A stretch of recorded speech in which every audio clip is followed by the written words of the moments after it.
हर हर महादेव दोस्तों, जय माँ बागेश्वरी देवी। आज बागेश्वरी धाम मंदिर में कुछ भक्तगण आए हैं सत्यनारायण भगवान का कथा कराने। इस मंदिर में हमेशा भक्तगण आते रहते हैं। कभी कोई मुंडन संस्कार, तो कोई छेकैया, तो कोई कथा का आयोजन करता रहता है। तो चलिए अब मंदिर में चलते हैं और देखते हैं कथा कैसे हो रहा है और माँ बागेश्वरी धाम में माता का दर्शन करते हैं। सो गाइस, चलिए अब आगे चलते हैं और देखते हैं। हमारे सामने माँ बागेश्वरी देवी का मंदिर है और वहाँ पर आप देख सकते हैं कथा का आयोजन चालू हो चुका है। तब हम लोग अंदर चलेंगे और देखेंगे कि वहाँ पर कथा कौन करा रहा है और कैसे हो रहा है। तो गाइस चलिए अब अंदर चलते हैं। हम लोग आ चुके हैं मंदिर के अंदर और हमारे सामने माँ बागेश्वरी देवी की प्रतिमा है, आप देख सकते हैं। और बगल में कथा भी चल रहा है।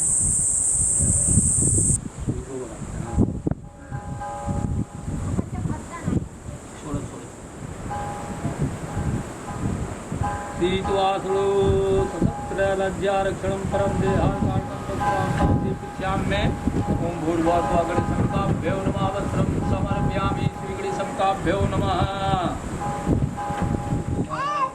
गुणोचित संपन्न पूर्ण माता निकट श्री प्रचंड के कारण तथा बहुत भक्ति की पीड़ा नष्ट करने वाले परमात्मा आपको नमस्कार है। अस्तु सुनने के अंतर भगवान विष्णु ने ही नारद जी से कहा, महाभाग आप कृपा से यहाँ आए हैं, आपके मन में क्या है कहिए, वह सब मैं आपको बताता हूँ।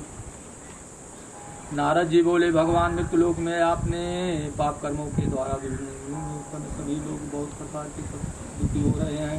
कहना किसमें उपाय है से इसके कष्टों का निवारण हो सकेगा? यदि आपकी मेरे ऊपर कृपा हो तो वह सब मैं सुनना चाहता हूँ, आप उसे बताइए। श्री भगवान ने कहा, हे वो संसार के ऊपर अनुग्रह करने की इच्छा आपने बहुत अच्छी उत्तम बात पूछी है। जिसे व्यक्ति करने से प्राणी मोह से मुक्त हो जाता है, उसे आपको बताता हूँ। स्वर्ग और मृत्युलोक में दुर्लभ भगवान सत्यनारायण का एक महान पूर्ण व्रत है। आपके शरीर के कारण इस समय मैं उसे कह रहा हूँ। इसी प्रकार की विधान से भगवान सत्यनारायण का व्रत करके मोक्ष प्राप्त करे, परलोक में मोक्ष को प्राप्त कर सकता है। भगवान जी की वाणी नारद मुनि ने कहा, प्रभु इसी व्रत को करने का फल क्या है? इस विधान क्या है? इस व्रत को किसने किया है और